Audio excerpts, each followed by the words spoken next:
مساعد الفليك قبل الكلاسيكو: برشلونة مستعد لريال مدريد وعلينا أن نكون حذرين. أكد ماركوس سورغ مساعد المدير الفني لنادي برشلونة أن الفريق الكتالوني جاهز تماماً لمواجهة غريمه التقليدي ريال مدريد في الكلاسيكو المرتقب، مشيراً إلى أن الحذر سيكون مفتاح النجاح في هذه المباراة الكبيرة. وجاءت تصريحات سورغ خلال المؤتمر الصحفي الخاص بالمباراة، والذي حضره بدلاً من المدرب الألماني هانسي فليك، بعد أن رفض الاتحاد الإسباني لكرة القدم استئناف برشلونة ضد قرار طرده ببطاقتين صفراوين خلال مواجهة جيرونا بسبب الاعتراض على التحكيم. وبالتالي سيتولى سورغ قيادة الفريق من على مقاعد البدلاء خلال المباراة التي تقام مساء الأحد على ملعب سانتياغو برنابيو ضمن منافسات الجولة العاشرة من الدوري الإسباني. شرف خاص ومسؤولية كبيرة، قال سورغ في بداية حديثه: إنه لي شرف كبير أن أكون على مقاعد البدلاء غداً. إنها مناسبة خاصة ونتوقع مباراة صعبة للغاية. علينا أن نبرز نقاط قوتنا، خصوصاً في الضغط العالي. غياب فليك ورافينيا. وعن غياب المدرب فليك أوضح سورغ أن ذلك يمثل تحدياً للفريق، مضيفاً: إذا غاب فليك فسنفتقده بالتأكيد. إنه أهم عنصر في الفريق.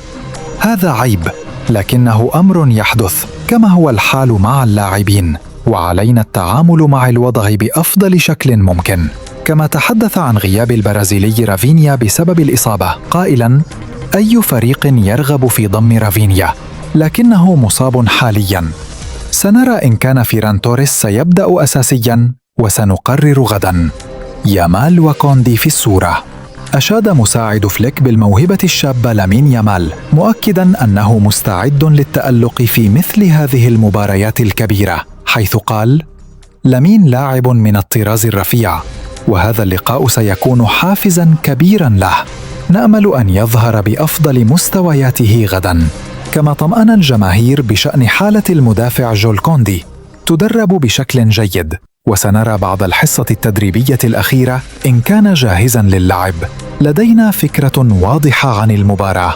عن الحكام والمنافسة مع ريال مدريد، تحدث سورغ أيضاً عن أهمية التركيز وعدم الانشغال بقرارات التحكيم، موضحاً: يجب أن نركز على المباراة فقط.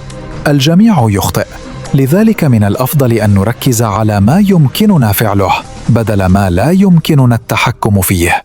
وأضاف عن المنافس ريال مدريد: ريال مدريد يعيش مرحلة انتقالية ممتازة كما كان الحال العام الماضي، والتحدي الأكبر يكمن في مواجهة خط هجومهم القوي. علينا أن نتجنب فقدان الكرة وأن نكون حذرين في الضغط والاستحواذ، وإذا طبقنا ذلك جيداً يمكننا تحقيق الفوز. واختتم حديثه قائلاً: تحدثنا عن سلوك مهاجمي ريال مدريد، والفريق مستعد لمواجهة فينيسيوس ومبابي. في هذه المباريات كل شيء متعادل، ومن يقدم أفضل أداء سيفوز.